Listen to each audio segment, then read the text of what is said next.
சர்வ வல்லமை நிறைந்த தேவனை நம்ம ஆராதிக்கும் போது எனக்கு பிரியமானவர்களே கவனமாக கேளுங்க. நம்ம வாழ்க்கையில அடைப்பட்டிருக்கிற எல்லா வாசல்களையும் அவர் திறந்தருள்வார். ஹல்லேலூயா. அது எவ்வளவு பெரிய பிரச்சனையாக இருந்தாலும் சரி, அது எவ்வளவு பெரிய வியாதியாக இருந்தாலும் சரி, டாடி கதவை திறந்தருள்வார்.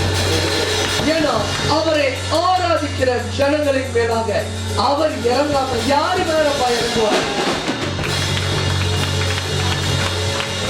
அவர் என்னத்துக்கு அவர் மகிமையின் பிரசனத்தை கொடுக்கணும்? உன்னை ஆசீர்வதிக்கவே ஆசீர்வதிக்கிறார். சபை இன்னும் பயங்கரமா தேவனை ஆராதிக்க நம்ம பண்ணணும். ஹல்லேலூயா. கடிகாரம் பார்க்கணும்னு நிபந்தனை இருந்துச்சுன்னா கடிகாரத்தை கட்டி வீட்டுல போட்டு வந்துரு. நான் உண்மையா சொல்றேன், இந்த காலகட்டத்துல இந்த சபையில நீ இருப்பனா உனக்கு தானா ஆசீர்வாதம் தேடி வரும். சபை வெளப்போவாத சபை இல்லை. கவனமா பேரு, வெளப்போவாத சபை இல்லை. சரியா? மெத்ரி சபை எங்கேயுமே வெளப்போகிற சபை. ஆனா ஆசீர்வாதத்துக்காக சொல்றேன், டேடியோடைய பிரசனம் அனுதினமும் ஜெபித்துக் கொண்டு இருக்கும் போது ஆண்டவரே இன்னைக்கு ஏதாவது பெரிய காரியங்கள் செய்ய டேடி சொன்னார், நீ போடா என் மகிமை அங்க இறங்குன்னு சொன்ன, நீ போய் நில்லுடா என் மகிமை இறங்குன்னு சொன்ன. அவரை மகிமைப்படுத்த எந்த ஸ்தலத்திலும் அவர் இறங்கி வந்து நம்மளை ஆசீர்வதிக்கிறார். ஹல்லேலூயா. மூடப்பட்ட வாசல்கள். அன்னைக்கு ஒரு சகோதரி இந்த சாட்சி சொன்னாங்க, நானே சொல்லிடுறேன், அவங்க வெக்கப்படுறாங்கன்னு நினைக்கிறேன். அவங்க தசமபாவம் ஞானம் தெரியல, கர்த்தர் இந்த தசமபாவ விஷயத்துல பூந்து விளையாடுறாருன்னு தெரியல. ஏன் தெரியுமா? அநேக நேரத்துல உன் வாழ்க்கையில ஆசீர்வாதத்துக்கு தடையா இருக்கிறதே தசமபாகத்தை உருப்படியா செலுத்தாததுனாலதான். ஒரு சகோதரி என்கிட்ட இந்த சாட்சி சொன்னாங்க, பாஸ்டர் போன வாரம் ஆண்டவர் உள்ளத்துல ரொம்ப ஏவுதலா இருந்துச்சு, தசமபாகம் போடணும். ஆனா திட்டம் பண்ணிட்டு வரல, போல. புருஷனை கேட்டேன், புருஷன் சொன்னாரு, இந்த மாசம் செலவுக்கு காசு பத்தல, கம்பெனி இருக்குன்னு சொல்லிட்டாங்க. உங்க சொன்னாங்களா சிங்கப்பூர் காசு எவ்வளவு இருக்கோ எடுத்துன்னு சொல்லி எடுத்து ஒரு தொகையை தூக்கி டொக்குன்னு போட்டேன். என்வலப்ல தசமபாவத்துல புருஷனை பொண்டாட்டியை போட்டுட்டாங்க. அவங்க சொல்றாங்க, பாஸ்டர் கவனமாக்கணும் கவனமாக்கணும், உங்ககிட்ட தான் ஆண்டவர் பேசிக்கொண்டு இருக்கிறார், உங்ககிட்ட தான் பேசிக்கொண்டு இருக்கிறார். அவங்க தசமபாவத்தை போட்டுட்டாங்க. எப்படி மாசத்தை ஓட்ட போறாங்கன்னு அவங்களுக்கு தெரியல. ஆனா கர்த்தருடைய குரலை, கர்த்தருடைய வார்த்தையை ஆம் என்றும் ஆமென் என்றும் அப்படியே கீழ்படிஞ்சு பெற்றுக்கொண்டாங்க. தசமபாவம் வீட்டுல போட்டுட்டு வீட்டுக்கு போயிட்டாங்க. மக்கிய நாடு வீட்டுல கபட்ல என்னமோ ஒரு ஜாமான் தேடுனாங்களாம். அவங்க என்ன ஜாமான்னு சொன்னாங்க நான் சொல்ல மாட்டேன், நீங்களா சிரிப்பீங்க. ஒரு ஜாமான் அவங்க தேடி இருக்காங்க.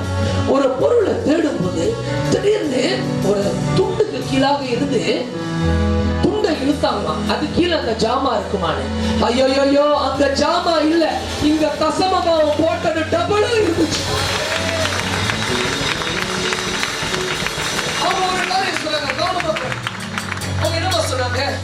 நிச்சயமா நான் அங்க காசு வச்சிருக்கவே முடியாது. நான் தசமபாவம் போட்ட அமௌண்ட் டபுளா துண்டுக்கு கீழே இருந்து வருது. பாஸ்டர் அடைக்கப்பட்ட வாசல் வெளியில ஆண்டவரோட பார்த்து சொல்றாரு, அடைக்கப்பட்ட வாசலை நான் திறப்பேன் என்று சொல்கிறார். அதுக்கு அர்த்தம் எனக்கு தெரியல, டேடி சொல்றாரு, நான் சொல்றேன். ஹல்லேலூயா. நல்ல கைத்தட்டி ஆண்டவராக அடைக்கப்பட்ட வாசல்கள், the doors that has been shut tight, I will open it for you. குறிபாரா ஆசீர்வதிங்க. அவர் ரொம்ப நல்லவர், அவர் நல்லவர். நல்லதா கையை தட்டுங்கள தேவ பிள்ளைங்க. அவர் வந்துட்டாங்க, பெரிய காரியங்கள் செஞ்சுக்கிட்டே இருப்பார். Glorious God, glorious God, glorious God.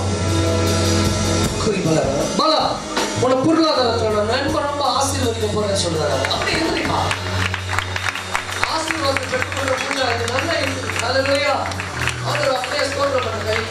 இல்லையா? இந்த மனுஷனை பொருளாதாரத்தோட ஆசீர்வதிக்க சொல்றாங்க. அப்படியே விசுவாசத்தை பெற்றுக்கொள்ள ஆமென் என்றும் நீ அந்த ஒரு வார்த்தையை பிடித்துக் கொள்ளாமல் ஒரு வாழ்க்கையை மாற்றி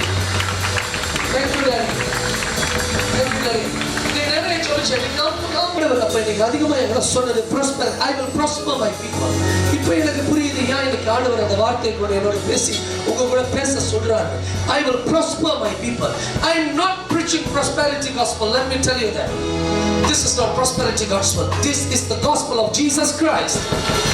Because prosperity comes along to he who lives. சரியா? ஆண்டவர் பொருளாதாரத்துல ஆசீர்வதிக்க போறேன்னு சொல்றாரு. எதிர்ப்பு அப்படியே இறங்கி அப்படியே ஒரு வாசல் பெருசா திறக்கிறது, ஒரு பெரிய வாசல் திறக்கிறது. கூறி பலரா ஒண்ணு கிடையாது, 2 வாசல் திறக்கிறத நான் காட்டுறேன். தரிசனத்துல இப்ப டேடி காட்டுறேன், 2 வாசலை திறக்கிறார். ஆசீர்வாதம் அப்படியே பெற்றுக்கொள்ளுங்க.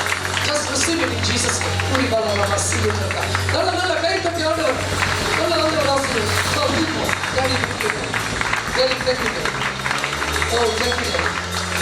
நல்லா சிலர் வேலை இடத்துல ராஜனமா பண்ணலாம் வேணாமான்னு யோசித்து கொண்டு இருக்கிற டேடி சொல்றாரு, எவன் மண்ணுக்கு நீ வெட்கப்பட்டியோ அவன் மண்ணுக்கு நான் உன்னை உயர்த்தி பிரசவம் பண்ண போறேன்.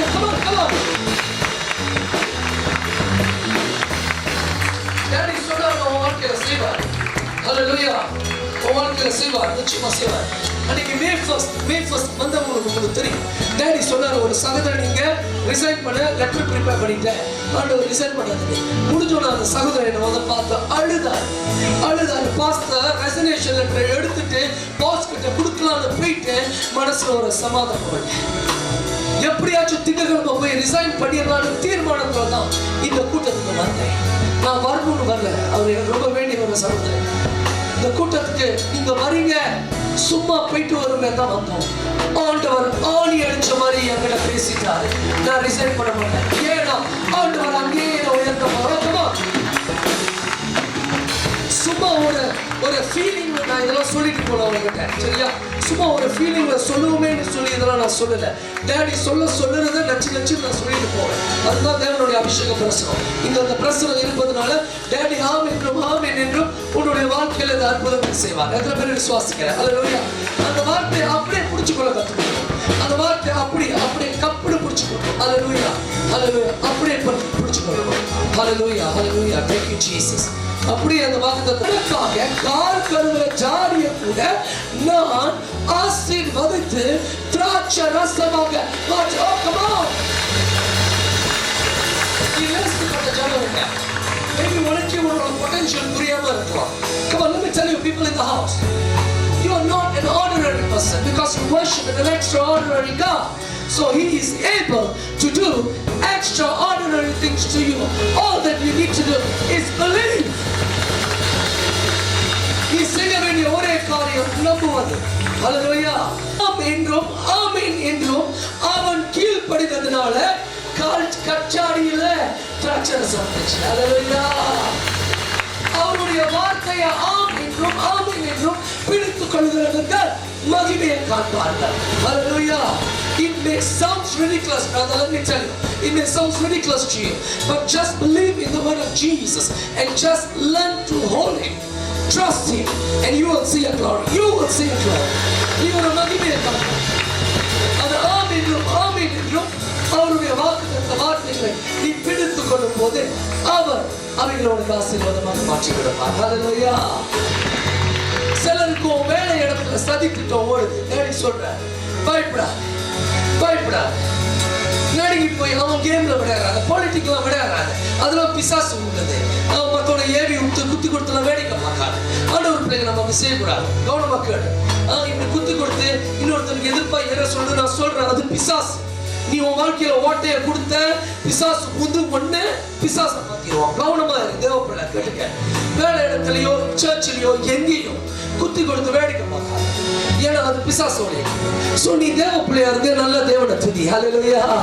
ஏன்னா உன் தலையை எண்ணெயினால் அபிஷேகிக்கிற தேவனை நீ துதிக்கும் போது அவர் நிச்சயமாக உன் தலையை எண்ணெயினால் அபிஷேகம் உன் பாத்திரம் உன் எதிரிகளுக்கு முன்பாக வழிதுவட செய்வார். எவன் உன் அவமானப்படுத்த பார்க்கிறானோ, எவன் ஒரு அரசியல் விளையாண்டு உனக்கு ஆப்பு வைக்க பார்க்கிறானோ, டேடி அவனுக்கு உன்னை உயர்த்திக்கிட்டு போய்கிட்டே இருப்பான். ஹல்லேலூயா. அவன் மூக்கு வேற வெள்ள வச்சு இவனாவேன்னு சொல்ற மாதிரி செய்வார். ஹல்லேலூயா. நல்லவன் கட்ட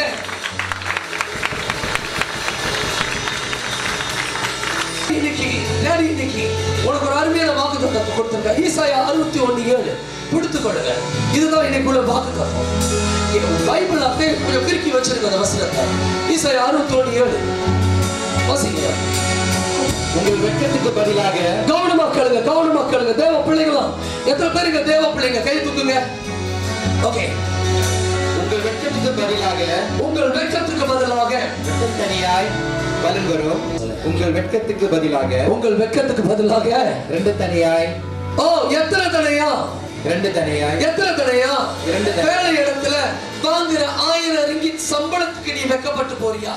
வேலை இடத்துல வாங்குற 1500 ரிங்கிட் சம்பளத்துக்கு இல்ல $1500 சம்பளத்துக்கு நீ வெட்கப்பட்டு போறியா? டேடி என்ன தெரியுமா சொல்றாரு?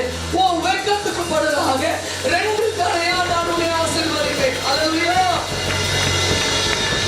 நீ இருக்கிற இவ்வளவு அளவுல வெட்கப்பட்டு போறனா டேடி சொல்றாரு, அதுக்கு பதிலாக நான் உன்னை டபுள் ஆசீர்வதிப்பேன். அல்லேலூயா. அப்படியே பிடிச்சுக்கோ, தாக்கத்தை பிடிச்சுக்கோ. முறுமுறுக்காத வேலை இடத்துல கர்த்தருக்கு பயந்து ஊழியர் செய்யற மாதிரி வேலையை செய். கர்த்தர் வந்து கரையில பார்த்தா வாசல் இலச்சைக்கு பதிலாக பாகத்தில் சந்தோஷப்படுவார்கள். ஹல்லேலூயா. நீ கண்ணீர் வடித்துக் கொண்டே இருக்கிறாயா? Come on. நீ கண்ணீர் வடித்துக் கொண்டே இருக்கிறாயா? சஞ்சலத்தால் நெருக்கப்பட்டு இருக்கிறாயா? இலச்சையின் நீ கண்ணீர் வடித்துக் கொண்டே இருக்கிற நேரத்துல கர்த்தர் அதை உனக்கு களிப்பாக மாற்றுவார். ஹல்லேலூயா. ஹல்லேலூயா. உனக்கு சந்தோஷமாக மாற்றுவார். டேடி சொல்றாரு, உனக்கு சந்தோஷமா மாற்றுவார். ஓ, இதுக்கு மத்தவங்க கண்கள்ல வெட்கப்பட்டு போயிருக்கியா? 2 தடவை உன்னை ஆசீர்வதிப்பேன். நீ கண்ணீர் வடித்துக் கொண்டு இருக்கிறாயா? நான் உன்னை சந்தோஷிக்க செய்வேன். கொழுது அதை நிமித்தம் தங்கள் தேசத்தில் இரட்டிப்பான சுதந்திரம் அடைவார்கள். ஹல்லேலூயா. நித்திய மகிழ்ச்சி அவளுக்கு உண்டாகும். நித்திய மகிழ்ச்சி உண்டாகும். இரட்டிப்பான ஆசீர்வாதத்தை நான் கொடுப்பேன் என்று சொல்கிறார். ஹல்லேலூயா. எவனுக்கு கொடுக்கிறாரோ இல்லையோ டேடி உனக்கும் எனக்கு கொடுக்க போகிறார். ஹல்லேலூயா. யாருக்கு தெரியுமா கொடுப்பாரு? இப்ப திருப்பி கொள்ளுங்க. யோசுவா 1ஆம் அதிகாரம் 8ஆம் வசனம். Thank you Lord. யோசுவா 1ஆம் அதிகாரம் 8ஆம் வசனத்தை திருப்பி கொள்ளுங்க. வாசிங்க. இந்த நியாயப்பிரமாண புஸ்தகம் உன் வாயை விட்டு பிரியாதிருப்பதாக. உன் வாயை சும்மா அரட்டை அடிக்காத, ஊராடப்பட்டு நோட்டம் பேசாத, தேவனுடைய வார்த்தையை பத்தி பேசு. ஹல்லேலூயா. எவனும் வீட்டுக்கு வந்தானா இல்ல வேலை இடத்துலயா இல்ல கடையில பார்த்தனா ஆண்டவர் செய்யற மகிமையான காரியங்களை பத்தி பேசு. ஹல்லேலூயா. தொடர்ந்து நோட்டம் பேசிக்கிட்டு இருக்காத. ஓகே, வாசிங்க. இதில் எழுதியிருக்கிறபடி எல்லாம் நீ செய்ய கவனமாக இருக்கும்படி. நீ செய்ய கவனமா கேளுங்க. ஆண்டவரோட வார்த்தை கவனமா கேளுங்க. இதுல செய்ய இருக்கிறதெல்லாம் எழுதி இருக்கிறதெல்லாம் நீ கவனமாய் செய்யும்படி இரவும் பகலும் அதை தியானித்துக் கொண்டிருப்பாயாக. அப்பொழுது நீ உன் வழியை கவனமா கேளுங்க. It is a conditional blessing. புரிந்து கொள்ளணும். பழைய ஏற்பாடை வாசிக்கும் போது நம்ம எப்பொழுதும் கவனமா வாசிக்கணும். ஒரு கேட்ச் இருக்கும், ஒரு சில வார்த்தைகள் முக்கியமான கீவேர்ட்ஸ் இருக்கும். அப்பொழுது என்ற வார்த்தை பயன்படுத்தும் போது அதுக்கு அர்த்தம் என்ன தெரியுமா? இந்த ஆசீர்வாதம், இந்த வாக்கு தத்தம் ஒரு நிபந்தனையோடு வருகிற ஆசீர்வாதம், ஒரு நிபந்தனையோடு வருகிற வாக்கு. அப்பொழுது என்ன செய்வாராம் டேடி? நீ உன் வழியை வாய்க்கப்படுவாய். உன்னுடைய வழியை நீ வாய்க்கப்படுவாய். You will prosper. வாசிங்க. அப்பொழுது புத்திமானாயும் நடந்து கொள்வாய். அப்பொழுது நீ புத்திமானாகவும் நடந்து கொள்வாய். ஹல்லேலூயா. 1000 வெளிய வச்சு குடும்பம் நடத்த கஷ்டப்படுறியா? அப்புறம் நீ அந்த 1000 வெளிய வச்சு சிறப்பா நடத்துவ. ஏன்னா ஆண்டவர் உனக்கு புத்தியை கொடுத்துருவார். ஹல்லேலூயா. நான் என்ன சொல்றேன்? ஈசாயால தூர்த்த தீர்க்கதரிசனம் வெட்கத்துக்கு பதிலாக 2 தடையாக நான் உன்னை ஆசீர்வதிப்பேன். ஹல்லேலூயா. அந்த ஆசீர்வாதம் instead of your shame I will bless you 2 portion. Hallelujah. 2 தடையாக நான் உன்னை ஆசீர்வதிப்பேன். All that you need to do is obey God's word. தேவனுடைய வார்த்தையை நீ கீழ்ப்படியும் போது வெட்கத்துக்கு பதிலாக உன்னை அவர் வாய்க்கை பண்ணி 2 தடையாக ஆசீர்வதிப்பார். ஹல்லேலூயா. எல்லாரும் கையை தூக்கி சொல்லுங்க, என்ன ஆண்டவர் இந்த காலத்துல 2 தடையாக ஆசீர்வதிக்க போகிறார். ஹல்லேலூயா. ப்ளீஸ் உடனே பேராசை 10 தடவை ப்ளீஸ் ஆண்டவர் என்னை இரட்டிப்பாக ஆசீர்வதிக்க போகிறார். ஹல்லேலூயா. ஹல்லேலூயா. அச்சாரியை கொண்டு அவர் திராட்சரசத்தை உண்டு பண்ணுவாரானா? அவாந்தர விளைகளில் அவருடைய ஜனங்களுக்காக தண்ணீரை உண்டு பண்ணுவாரானா? உன்னுடைய வேலை இடத்துல, உன்னுடைய வியாபாரத்துல, உன்னுடைய குடும்பத்துல, உன்னுடைய சரீரத்துல எல்லாத்தையும் நிச்சயமா கான்ஃபார்மா உண்டு பண்ணுவார். விசுவாசிக்கிறவங்க காண